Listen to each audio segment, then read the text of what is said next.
Salut les amis, abonnez-vous à notre chaîne pour nous soutenir. Le réveil avait sonné, ou plutôt, il avait sonné et je l'avais ignoré avec succès, marmonnant dans l'oreiller et maudissant le monde, ou du moins la journée qui s'annonçait. Maintenant, il était trop tard, vraiment trop tard. J'allais rater le premier jour de mon nouveau travail. La sueur a commencé à perler, une sueur froide qui se mélangeait au duvet moelleux de mon oreiller. J'ai sauté du lit, un tourbillon désordonné de draps et de panique. C'était le 3 octobre 2023, un lundi, le début d'une nouvelle vie, d'un nouveau chapitre, d'une nouvelle carrière. Et ça me manquerait.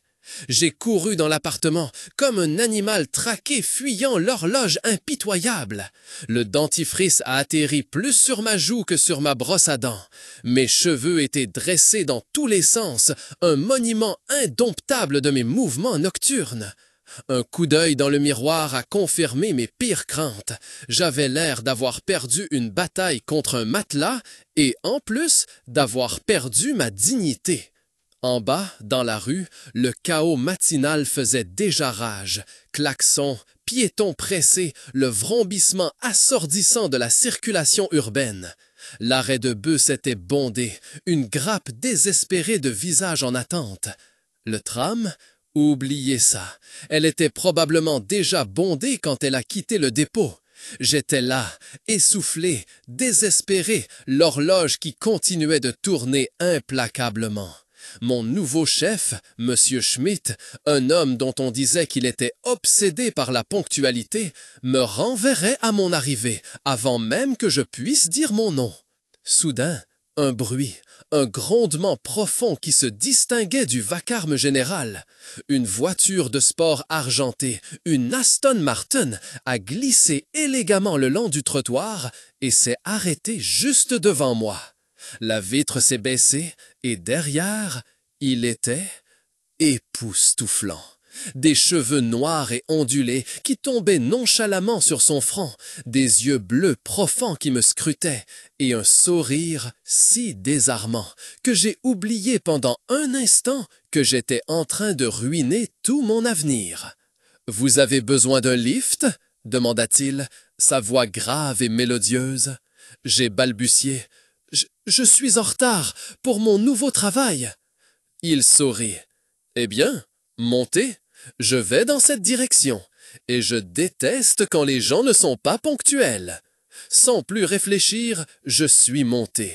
Le cuir souple du siège m'a enveloppé comme une chaude étreinte. Le parfum d'une eau de Cologne coûteuse flottait dans l'air.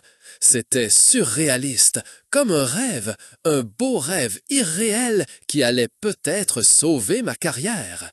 Pendant qu'il manœuvrait dans les rues, je lui racontais à toute vitesse ma série de malchances, le réveil qui n'a pas sonné, M. Schmidt et mon licenciement imminent. Il écoutait attentivement, hochait la tête de temps en temps et arborait sans cesse ce sourire désarmant. « Détendez-vous, finit-il par dire, on va y arriver, faites-moi confiance. » Et pour une raison quelconque, je l'ai fait. Nous sommes arrivés à l'heure, non seulement à l'heure, mais même 5 minutes en avance. J'ai sauté de la voiture, je l'ai remercié avec effusion et j'ai couru à l'intérieur. Monsieur Schmidt m'a dévisé de haut en bas. « Alors, dit-il, avec une pointe de surprise dans la voix, « bien. Alors, commençons. » J'ai poussé un soupir de soulagement. J'avais réussi. Après avoir survécu à la première journée, j'ai cherché l'homme dans l'Aston Martin. Je voulais le remercier correctement, peut-être lui offrir un café. Mais il avait disparu. Personne ne l'avait vu. Les semaines suivantes ont passé. J'ai travaillé dur, essayant de faire mes preuves dans mon nouveau travail. Je pensais souvent à l'étranger dans la voiture de sport, à son apparition inattendue, à ses paroles rassurantes. Était-il vraiment réel ou l'avais-je seulement imaginé dans ma panique?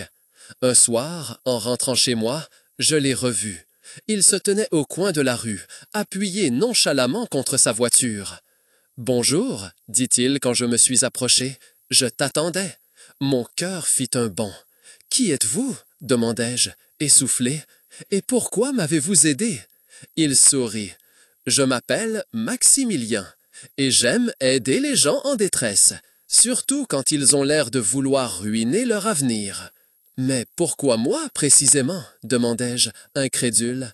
Il s'approcha, son regard perçant. « Parce que je crois que tu es quelqu'un de spécial, et parce que je voulais te connaître. » Il posa sa main sur ma joue, un geste qui me surprit et déclencha en même temps une chaleur agréable en moi.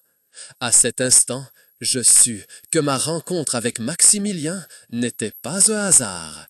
C'était le début de quelque chose de spécial, quelque chose d'inattendu, quelque chose qui allait changer ma vie pour toujours. Et j'avais hâte de découvrir ce que ce serait.